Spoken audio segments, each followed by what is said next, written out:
Assalamualaikum warahmatullahi wabarakatuh. Saya akan menyampaikan koneksi antar materi dari modul 2.3 coaching untuk supervisi akademik. Saya Ratna Susanti, SPD calon guru penggerak angkatan 10 dari Kabupaten Lamongan, didampingi oleh Bapak Fasilitator Didi Hartanto MPD dan Ibu Pengajar Praktek Nur Khotimah MPD. Penugasan pada koneksi antar materi ini terdapat 5, yaitu 1. Kesimpulan dari modul 2.3, 2. Refleksi diri, 3. Peran sebagai seorang coach di sekolah, 4. Keterkaitannya dengan materi sebelumnya di paket modul 2, yaitu pembelajaran berdiferensiasi dan pembelajaran sosial emosional. Dan yang terakhir, keterkaitan keterampilan coaching dengan pengembangan kompetensi sebagai pemimpin pembelajaran. Penugasan yang pertama yaitu kesimpulan dari modul 2.3. Coaching adalah, menurut coaching pada grade 1999, coaching merupakan proses kolaborasi yang berfokus pada solusi, berorientasi pada hasil dan sistematis, di mana coach memfasilitasi peningkatan atas performa kerja, pengalaman hidup, pembelajaran diri, dan pertumbuhan pribadi diri. Dalam International Coach Federation dijelaskan bahwa coaching sebagai bentuk kemitraan bersama klien atau coach untuk memaksimalkan potensi pribadi dan profesional yang dimilikinya melalui proses menstimulasi dan mengeksplorasi pemikiran dan proses kreatif. Metode pengembangan diri itu terdapat 5 hal, diantaranya adalah 1. Mentoring, 2. Konseling, 3. Fasilitasi, 4. Training, dan yang terakhir adalah coaching. Dalam metode pengembangan diri berdasarkan tujuan pelaksanaannya itu terdiri dari 5 hal. Yang pertama adalah mentoring. Mentoring ini bertujuan untuk membagikan pengetahuan, keterampilan, dan pengalaman untuk membantu mente mengembangkan dirinya. Yang kedua adalah konseling. Konseling ini bertujuan untuk memberikan solusi ketika ada masalah emosi dan psikologis. Yang ketiga adalah fasilitasi. Fasilitasi ini bertujuan untuk membantu kelompok dalam mengidentifikasi dan memecahkan masalah serta membuat suatu keputusan. Yang keempat adalah training. Training ini bertujuan untuk mengembangkan pengetahuan dan keterampilan dari trainer. Dan yang terakhir adalah coaching. Coaching ini bertujuan untuk menuntun coach menemukan ide atau cara baru agar mengatasi tantangan yang dihadapinya. Sedangkan dalam metode pengembangan diri berdasarkan hubungan dengan mente itu dijelaskan bahwa 1. Mentoring adalah seseorang yang berpengalaman dengan yang kurang berpengalaman. Mentor langsung memberikan tips bagaimana menyelesaikan suatu masalah.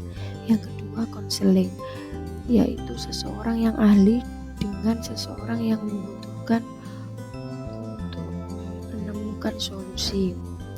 Yang ketiga yaitu fasilitasi, seseorang yang ahli dari luar kelompok dengan suatu kelompok yang difasilitasi. Yang keempat, training, yaitu seseorang yang ahli dengan kelompok yang perlu ditingkatkan pengetahuan atau keterampilannya.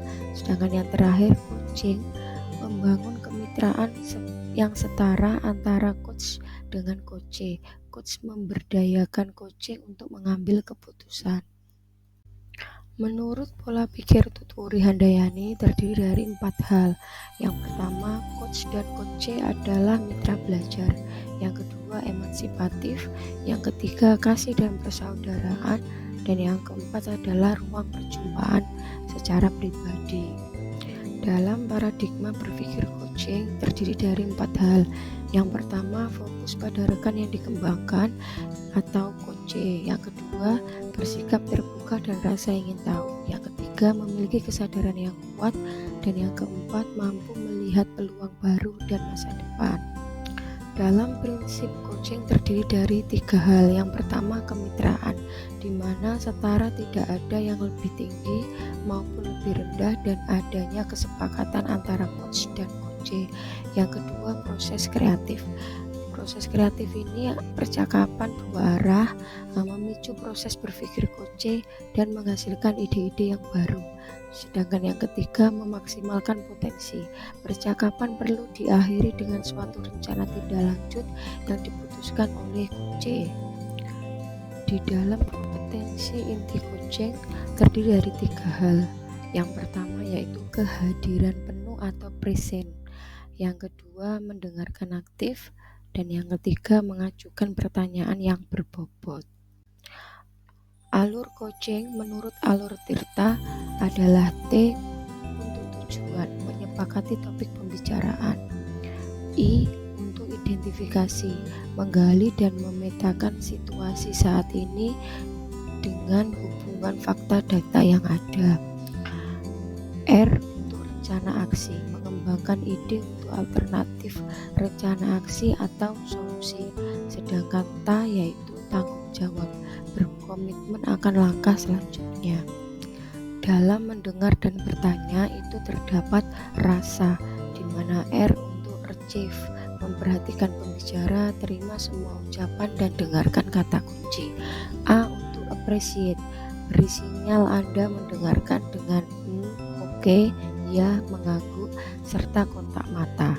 A untuk ask, mengajukan pertanyaan untuk memperdalam. Sedangkan S untuk summaries, rangkum yang Anda tangkap, bisa dengan menggunakan kata kunci jadi.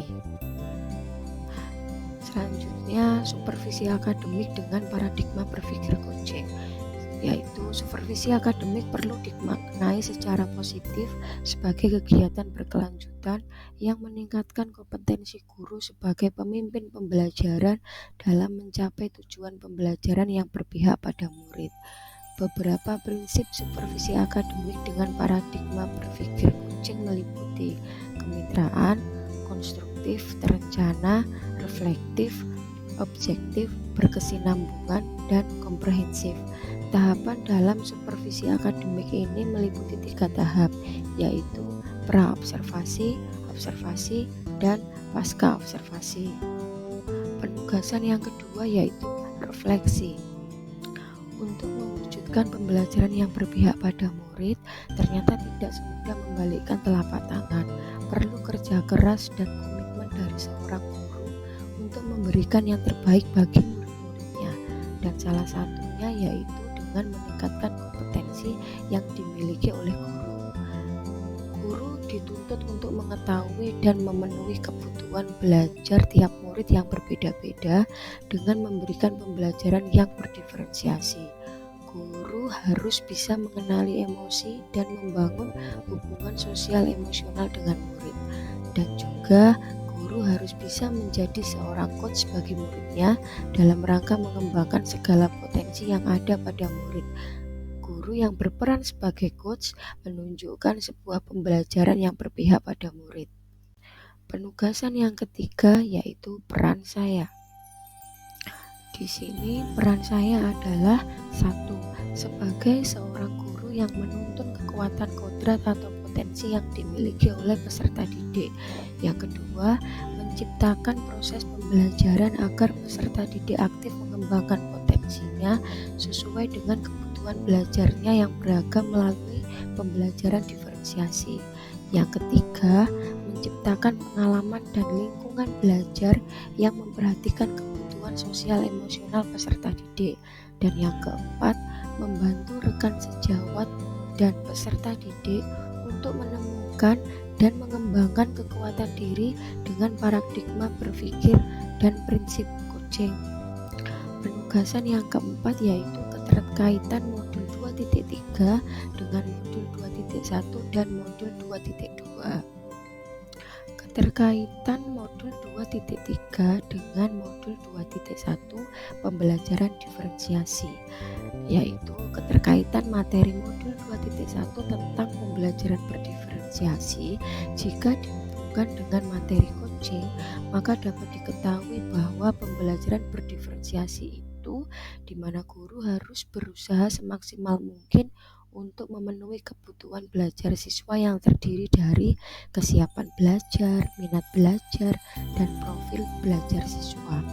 Langkah untuk memetakan kebutuhan individu siswa tersebut, guru harus bisa berperan sebagai coach untuk melakukan proses coaching dengan siswa sebagai coach. Hal tersebut mampu mengoptimalkan potensi yang ada di dalam diri siswa sehingga akan menemukan cara terbaik dalam memenuhi kebutuhan individu siswa. Sedangkan untuk keterkaitan modul 2.3 dengan modul 2.2 pembelajaran sosial dan emosional, yaitu pembelajaran sosial emosional atau PSE yang harus dilakukan secara kolaboratif oleh seluruh komunitas sekolah untuk menumbuhkan kompetensi tentang kesadaran diri, manajemen diri, kesadaran sosial, keterampilan berelasi, dan pengambilan keputusan yang bertanggung jawab pada diri siswa. Proses coaching sejalan dengan PSE karena kompetensi sosial emosional tersebut dapat diterapkan oleh guru dalam proses coaching kepada siswa. KSE digunakan guru sebagai coach dalam proses coaching terhadap coach agar terjadi pengendalian diri dan emosi dari coach dan coach sehingga antara coach dan coach dapat mengambil keputusan yang tepat untuk menyelesaikan sebuah permasalahan atau tantangan yang tengah dihadapi. Penugasan yang kelima sekaligus penugasan yang terakhir, keterkaitan coaching dengan mengembangkan kompetensi sebagai pemimpin pembelajaran. Kaitan antara coaching dengan pemimpin pembelajaran yaitu keterampilan coaching perlu dimiliki para pemimpin pembelajaran untuk menuntun segala kekuatan sebagai komunikasi pembelajaran antara guru dan murid. Coaching memiliki peran yang sangat penting bagi pemimpin pembelajaran karena dapat digunakan untuk menggali potensi diri sekaligus mengembangkan dengan berbagai strategi yang disepakati bersama. Proses coaching yang berhasil akan menghasilkan kekuatan bagi coach dan coach untuk mengembangkan diri secara berkesinambungan. Pengembangan kekuatan dan potensi inilah yang menjadi tugas seorang coach, yaitu pemimpin pembelajaran. Terima kasih. Salam guru penggerak, tergerak, bergerak, menggerakkan. Wassalamualaikum warahmatullahi wabarakatuh.